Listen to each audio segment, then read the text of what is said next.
मगर इस देश रहना चाहिए, इस देश का लोकतंत्र में रहना चाहिए। You can do one Mumbai, you may lose Balochistan. 2, 1, 0. S-139 mortar. This man is a horrible man. He must be shunned. For them to count. Our job is to hit the target, not to count the body bags.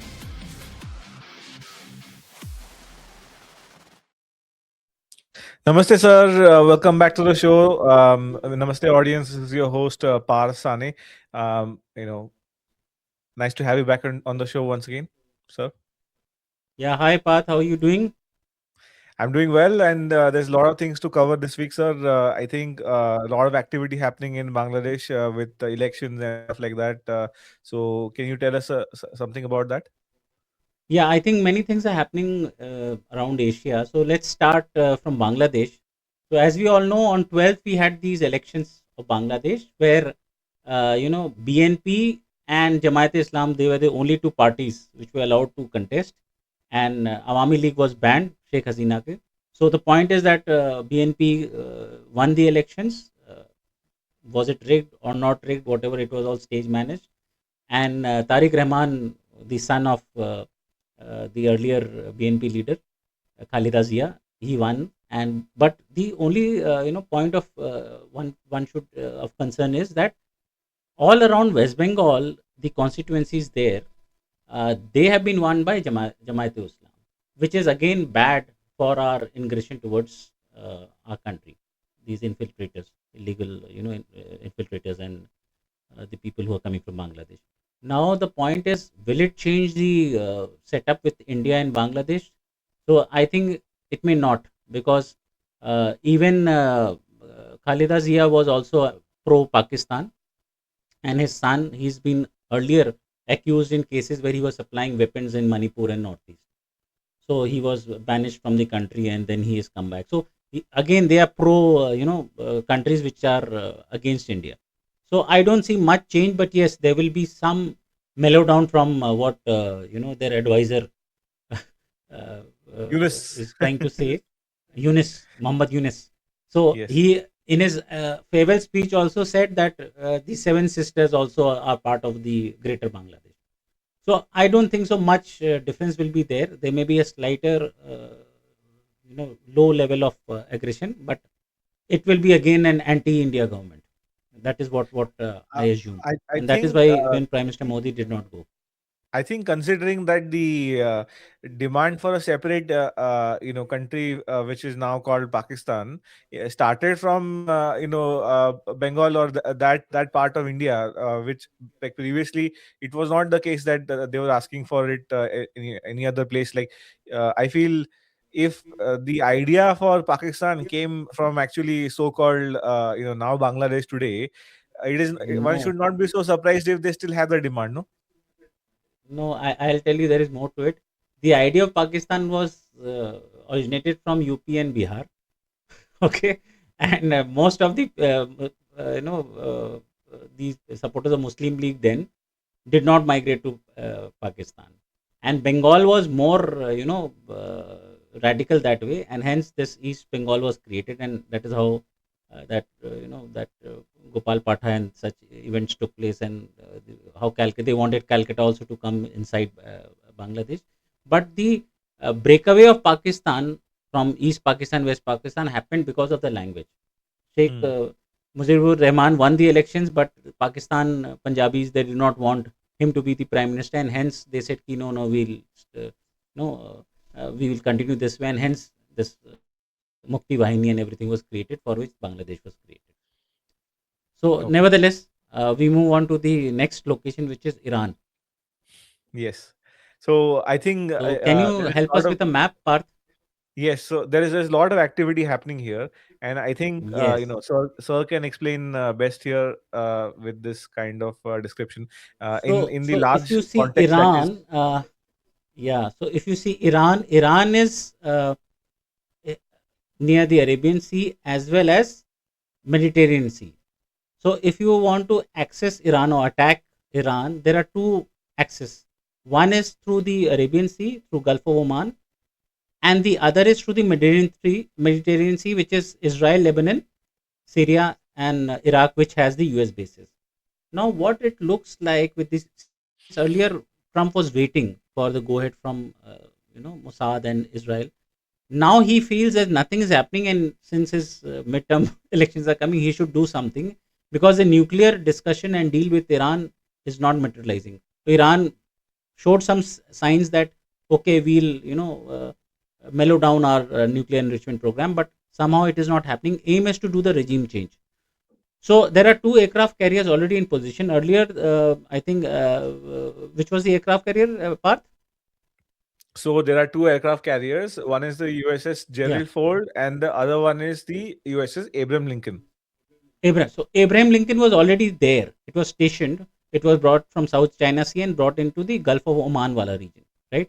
So just down of Oman, in a safe zone away from Iran, so that Iran missiles do not attack the aircraft carrier. This aircraft carrier is the size of an Eiffel Tower. If you put the Eiffel Tower down, so it is around 400 meters, 360 to 370 meters, and around 90, 100 meters in width. It has around 90 aircrafts, fighter jets, and then there are 15 other battleships. So it is like a city, floating city, which is ready to strike. And if you see the second USS, this aircraft carrier, Gerald, it is coming from the Mediterranean. So there will be two aircraft carriers which are like floating battle cities, waiting for the action in Iran. And what the international media and everybody is saying is that the attack may happen now, because other additional support systems like the bomber, the rescue, the other paraphernalia, war paraphernalia is also being put in place.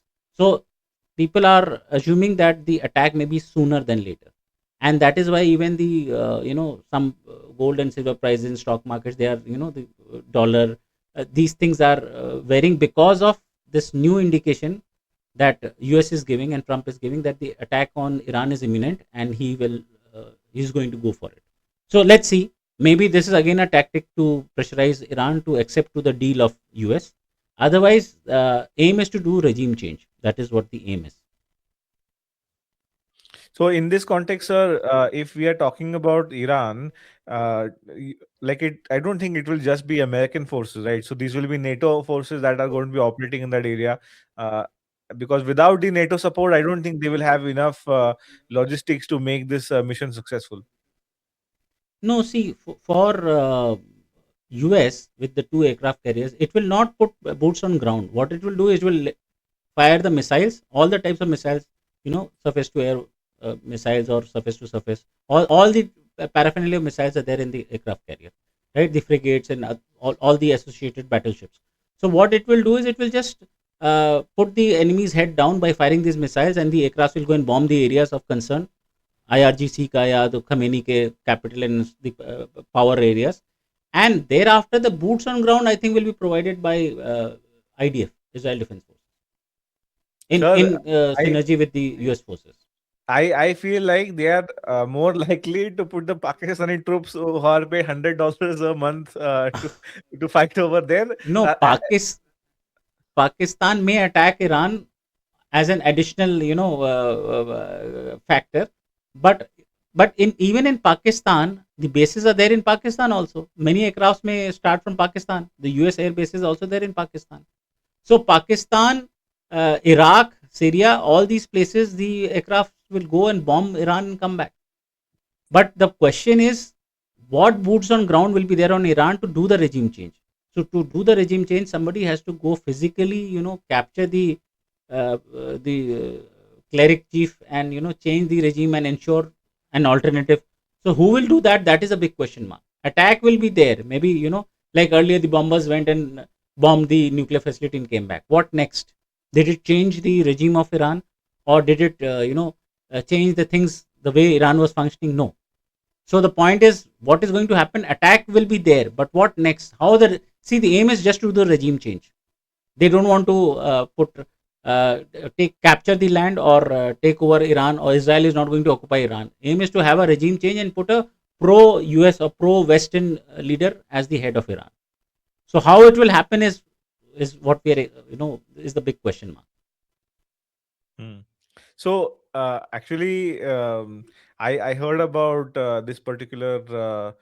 Somebody had made a video. This person called Alex Jones. So he was talking about this initial frame. I'll try to present this for the benefit of the audience here. Okay. Uh, and this actually shows like what that kind of action might look like if Iran wants to retaliate, right? So from my Yes, X yes. timeline here, I can see, and as the audience can see, well, credit to Alex Jones, but fair warning, he's well down the conspiracy theories. But just if you look at the Persian Gulf and the Strait of Hormuz, this is the kind of way where it can be a huge problem for even India, because let's say that Iran decides to blockade this area, then the oil Yes. shipments will get so high that you may find that oil is at $200 a barrel, $300 a barrel, to such an extent that it may be really problematic for the world.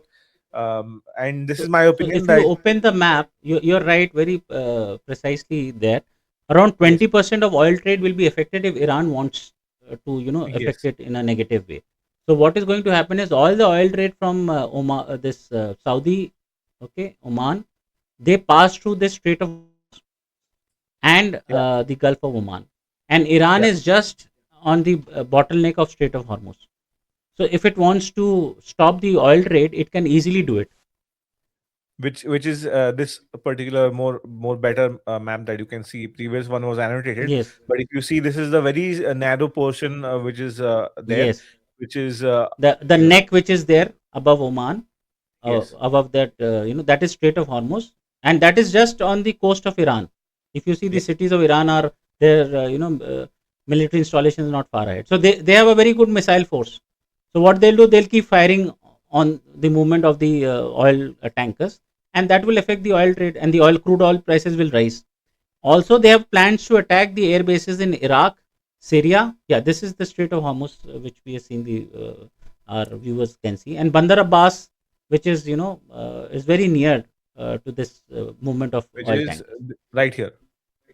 Yeah, and if you see what Iran will do is it will fire the missiles to the air bases of Iraq and Syria from where their fighter jets will take on. So वो क्या करेगा, it will go on total annihilation. कि भाई मेरे पे attack कर रहे हो तो मैं सब कुछ बर्बाद कर दूंगा. तो it will attack Israel, Exactly. उसका आयरन डोम जो है वो भी इफेक्ट होगा. It will attack Syria, Iraq में जो US के air bases हैं. It will also attack the aircraft carriers from where these fighters will take off. And if Pakistan tries join the party, then it will also attack Pakistan. तो पहले भी कर चुका है. Iran has done that earlier also. And according to what the prediction markets are talking about it right now, it's हाँ. they are saying that poly market is a prediction marketplace where people can do odds, like they can guess odds of whether attack will happen or not. So this Yes, is yes. the OSINT. People are trying to make money off of the OSINT. So for reference, this is what it looks like. So if you are in areas where you're allowed to participate in this market, then people are guessing by what date that this will happen. So people are thinking that definitely by the end of the year there will be at least one attack on Iran. This is the prediction odds that people are going for. But And end of year is too late.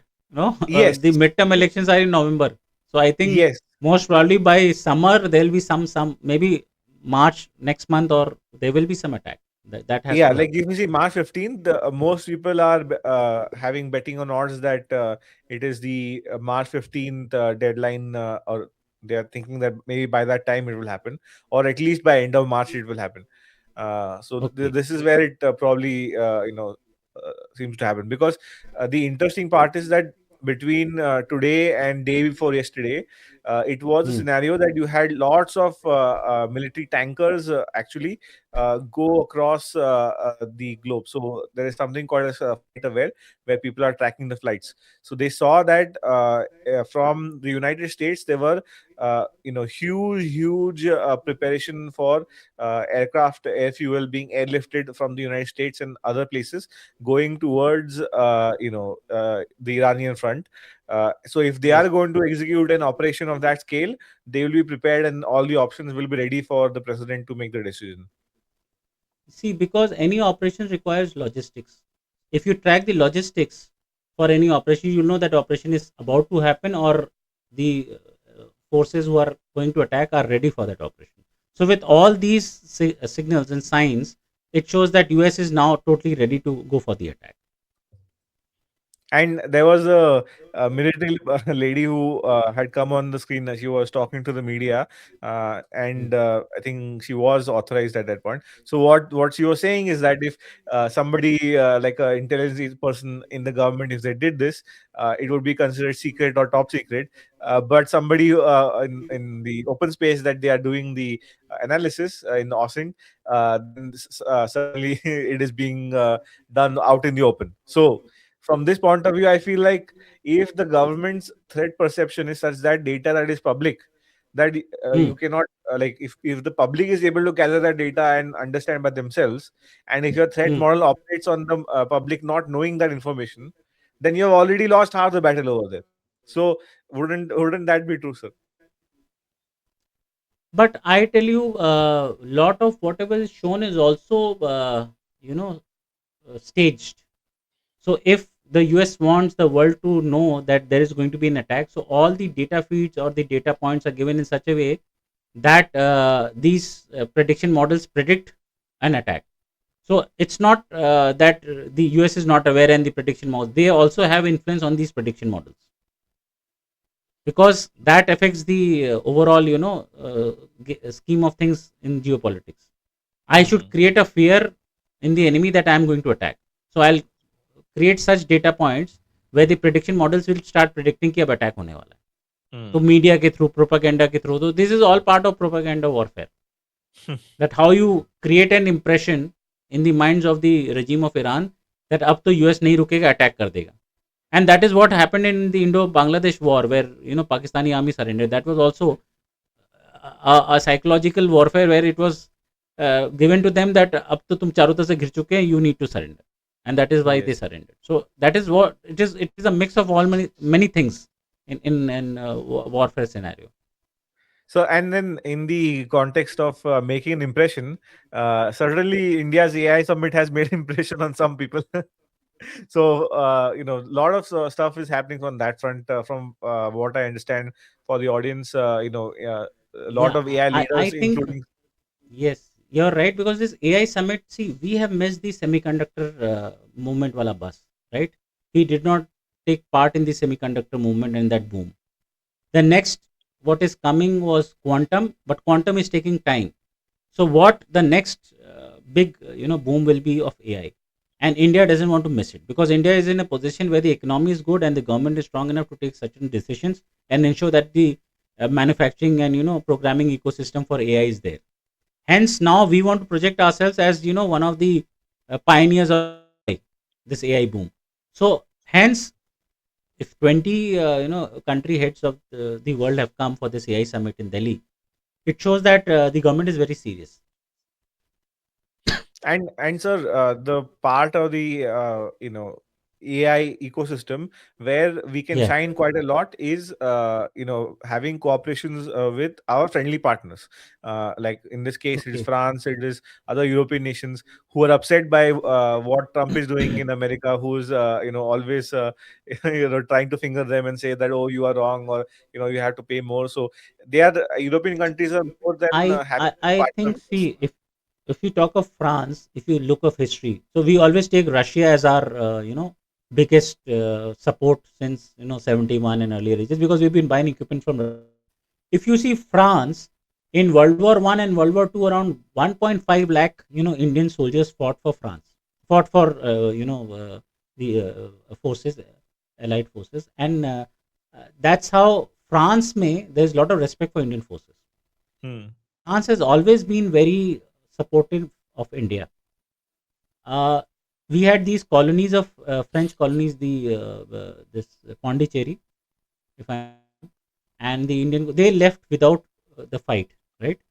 So if you see, they really handed over the colonies to India back, and they never contested or fought against our Indian government. Even in various UN, these sanctions and UN such mandates, France has supported India.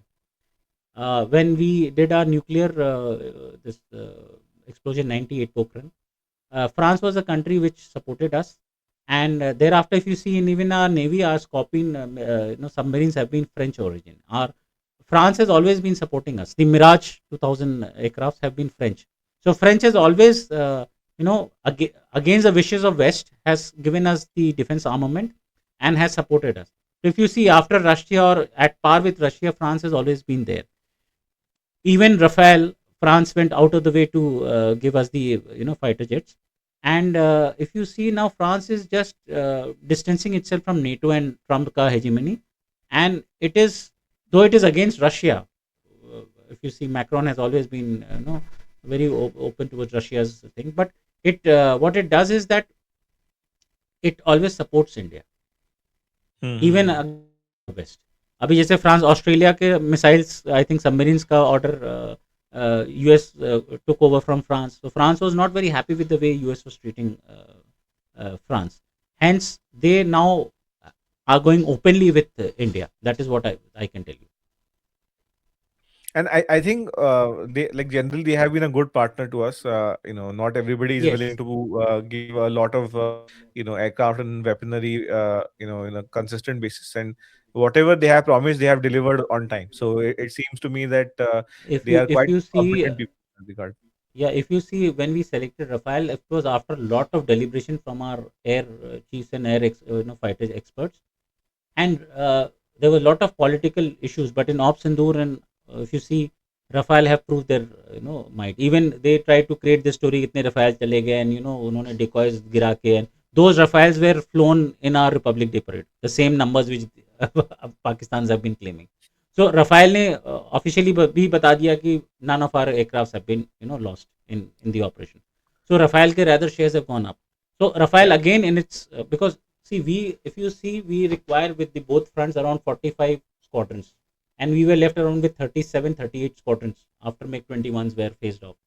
So with 114 aircrafts, we can get around 6 squadrons more, which will add on to our battle fighting capabilities. Though अभी battle fighting capability is now because of BrahMos and other measures, आदमी को लगता है why should a fighter aircraft go physically over a place and fire. अभी हमने अपने area से ही in this option we have fired the missiles. So requirement of fighter aircraft which was calculated earlier is further reduced with surface to surface missiles and BrahMos and Akash systems and other systems. So but still we should have a capability where in any situation where both the enemies, say China and Pakistan, go for a simultaneous attack, and our fighter jets can engage them holistically. So I think these 114 aircrafts, and if I'm not wrong, around 80-90 are being built in India, right? That is what you were trying to Yeah, so discuss. we north of 90 of these aircraft which we have ordered will be built in Nagpur in Maharashtra, and Okay. it's going to be like a tech transfer where essentially Indians will be trained on how to build these aircraft. So not only are we building the Rafale, but we are actually But we'll getting be the. manufacturing Rafales. Yes, Yeah. like we will get the expertise of how these kind of machines are built in the first place. Meaning, if in the future we want to build AMCA or any kind of indigenous aircraft, we will have the Hmm. capability and the technical know-how how to do it, like the trained manpower. All of these different नहीं, different but things will be technical required. know-how we already have in HL. HL पे तो HL is building I, the I mean the manpower, because Sukhoi we 30 तो need. build कर रहा है, Tejas build कर रहा है. But yes, हाँ, the transfer technology happens completely only if the manufacturing unit is also in your country. So that will yes. happen. Yes. Basically, also more trained manpower is also good thing, because Yes. eventually people who are in HAL right now also will retire. They will go away. They will carry that knowledge away with them. They will not have new people over there. So if we are getting So continuous new upgrades in training from the if you relevant see, sources. because the air chief had commented that Tejas ka supply of fighter jets have been very slow. Uh, in the AMCA project, HL has been moved out. Yes. HL को बोला तुम तेजस बना लो time से, that is more important. And if I am not wrong, L&T and Tata Defense, and they have been given this option to bid, and whosoever wins will start manufacturing the AMCA. Yeah, And even it'll be privatized. Su-57. So I think that's a Yeah, good move.